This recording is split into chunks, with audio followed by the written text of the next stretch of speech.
Kanchipuram Vakula silks నాణ్యత మా ప్రాధాన్యత. మదీనాగూడ, మియాపూర్, హైదరాబాద్ లో త్వరలో శుభారంభం. ఇంకొక చిన్న డౌట్ గురుగారు, దీనికి సంబంధించి కాదు, మామూలుగా రుద్రాక్షలు అంటే మన ప్రాంతంలో ఎక్కువగా పెరిగేవి కావు, అది ఎక్కువ చల్లగా ఉండే ప్రదేశాల్లో పెరుగుతుంటాయి, చూస్తూ ఉంటాం. కానీ ఇక్కడ మన క్షేత్రంలో చూస్తే రుద్రాక్ష చెట్టు కూడా కనిపిస్తోంది. దీని గురించి ఒక్కసారి మనం మాట్లాడుకుందామా? ఇది సహజంగానండి దేవతా వృక్షాలు అని మీకు కొన్ని ఉంటాయండి. ఈ దేవతా వృక్షాలు అన్ని చోట్ల పెరగవు, గుర్తుపెట్టుకోండి. ఓకే.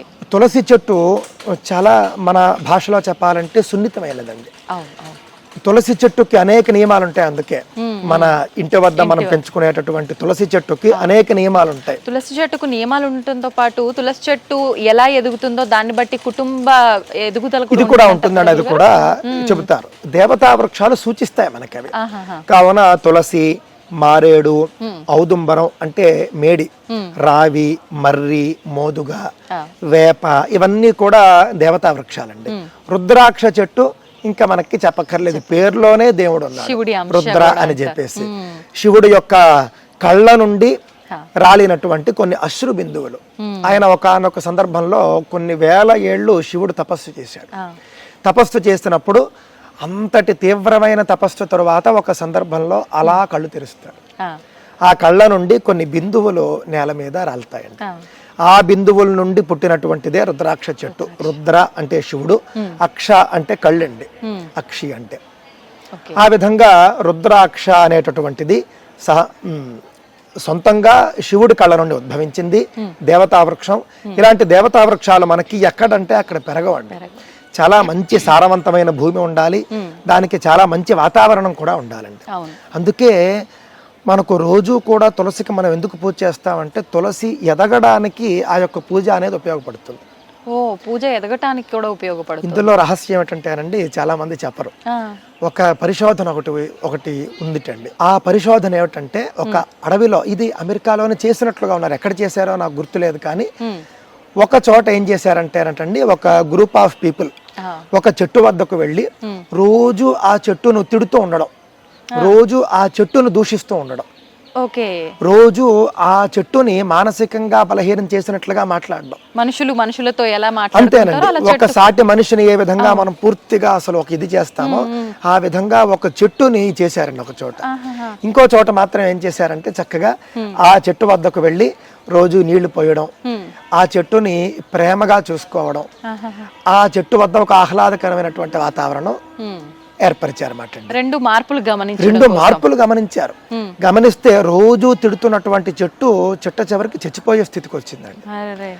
రోజు ఎంతో సంతోషకరంగా మంచిగా చూసుకున్నటువంటి చెట్టు మంచి అభివృద్ధి సాధించింది. ఇది వేల ఏళ్ల క్రితమే మన వాళ్ళు గమనించారండి. అందువల్లనే మనకు దేవతా వృక్షాలు, మనకు మేలు చేసే దేవతా వృక్షాలు ఏవైతే ఉన్నాయో వాటిని పూజించడం అనేది మన సంస్కృతిలో చేరింది. రోజు పూజించి, మనకు పూజల్లో ఏముంటుందండి, తులసమ్మవారిని మనం స్తుతిస్తాం, చక్కగా మనం భక్తిగా నీళ్లు పోస్తాం, అలాగే ధూపం ఇస్తాం, దీపం ఇస్తాం, నైవేద్యం ఇస్తాం. మహాభారతంలో ఉంది మనకు. మహాభారతంలోనండి వృక్షశాస్త్రం మీకు చెబుతారు. ఆ వృక్షశాస్త్రంలో ధూపం ఇవ్వడం ద్వారా, నీళ్లు పోయడం ద్వారా, పూజ చేయడం ద్వారా, వీటన్నింటి వల్ల కూడా చెట్ల వృద్ధిలో మార్పు ఉంటుందని దాంట్లో ఉందండి.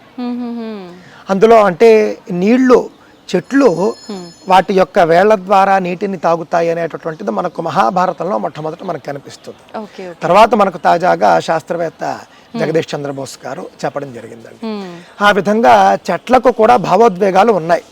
అది భారతీయ శాస్త్రవేత్త జగదీష్ చంద్రబోస్ గారే లోకానికి తెలియజేశారు, చెట్లకు కూడా భావోద్వేగాలు ఉన్నాయని.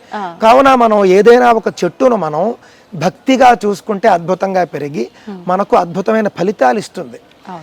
కావున ఇలాంటి దేవతా వృక్షాలు అనేటటువంటివి పెరగడం చాలా కష్టం అండి. కానీ రుద్రాక్ష చెట్టు మీరు చూస్తే ఈ ఆశ్రమంలో ఇంత అద్భుతంగా పెరుగుతున్నది. మళ్ళీ దేవతా వృక్షాల్లో రుద్రాక్ష చెట్టు కాస్త మళ్ళీ డిఫరెంట్. రుద్రాక్ష చెట్టు చల్లని ప్రదేశాల్లో ఎక్కువగా పెరుగుతూ ఉంటుంది.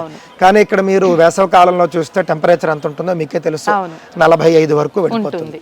అయినా ఇక్కడ రుద్రాక్ష చెట్టు అద్భుతంగా పెరిగింది.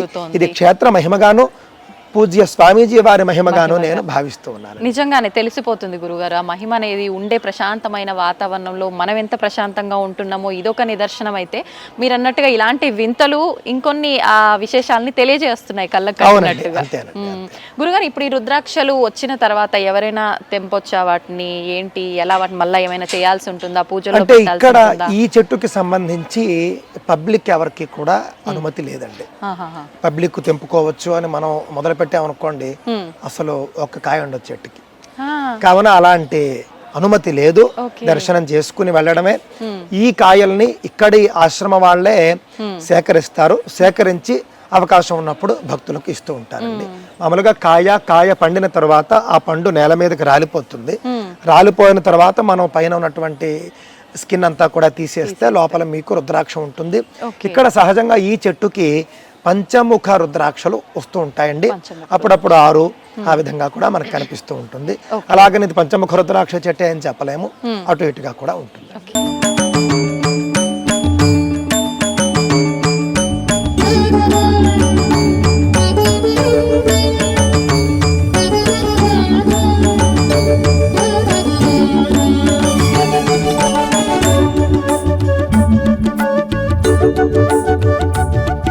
గురువు గారు చెప్పారు మనం నెక్స్ట్ చూడబోయేది క్షేత్రంలో రాశివనం అని. మనం రకరకాల వనాల గురించి విన్నాం, కానీ రాశివనం అనేది వినటానికి కొత్తగా ఉంది. ఇప్పుడు గురుగారితో మాట్లాడి అసలు ఈ వనం ప్రత్యేకత ఏంటి, ఇక్కడ ఏముంటాయో అడిగి తెలుసుకుందాం. గురుగారు, ఇప్పుడు రాశివనం అన్నారు, మరి అంటే ఆ వనం అని చెప్పి ఈ వనం అని చెప్పి రకరకాల పేర్లతో వనాలు అయితే ఉంటూ ఉంటాయి. రాశివనం అనేది చాలా కొత్తగా ఉంది వినటానికి. నిజంగా అంతే కొత్తగా ఉంటుందా చూడటానికి కూడా? అసలు ఏంటి విశిష్టత కూడా తెలియదండి. మనకు మహాత్ముల వల్ల కలిగే ప్రయోజనాలు ఇవేనండి.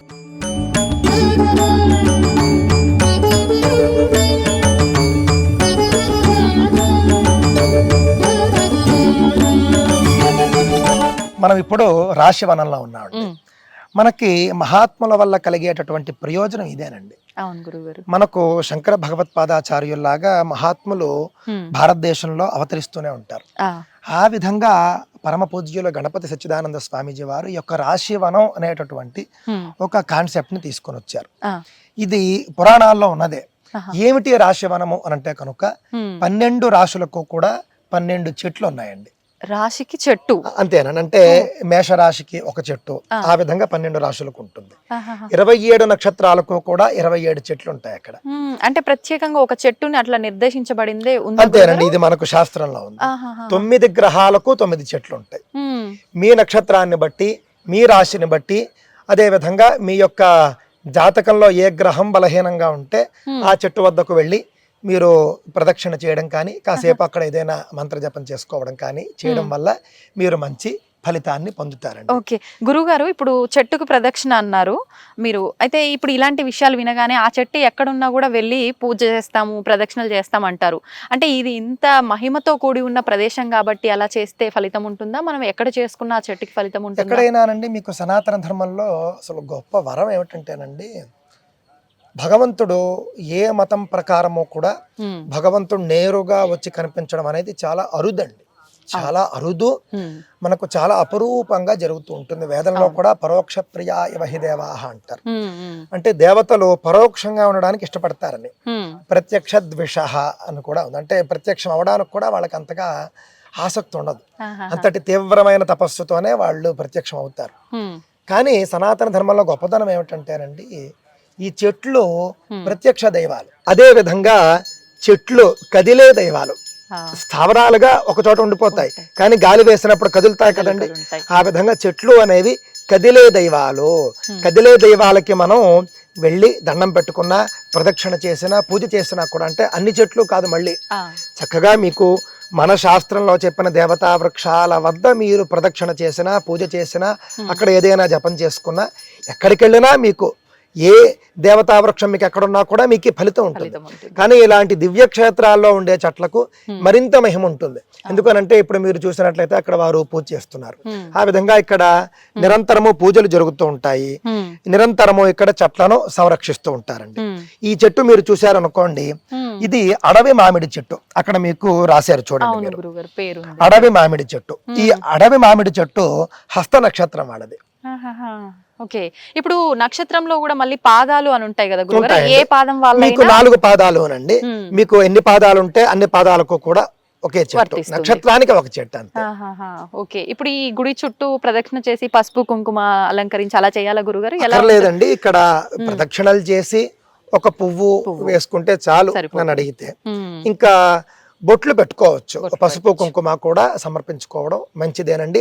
ఈ చెట్టు కోసమని మీరు ఏదైనా ఒక నైవేద్యాన్ని పెట్టారనుకోండి, ఖచ్చితంగా అంటే ఏదో ఒక పండో ఏదో మీరు పెడితే కనుక ఈ చెట్టును ఆశ్రయించి ఉన్నటువంటి జీవులు తింటాయి, అందులో ఉన్నటువంటి సారాన్ని చెట్టు తీసుకుంటుంది. ఏదైనా ఒక వస్తువు మీరు అక్కడ పెడితే అందులో ఉండేటటువంటి ద్రవ పదార్థాన్ని చెట్టు కాస్తో కోస్తో స్వీకరిస్తుంది. చెట్టును ఆశ్రయించి ఉన్నటువంటి కొన్ని సూక్ష్మ జీవులు ఉంటాయి, అవి తింటాయి. తద్వారా కూడా మీకు చాలా మంచి జరుగుతుంది. ఒక జీవికి భోజనం పెట్టిన ఫలితం కూడా వస్తుంది. అవునండి.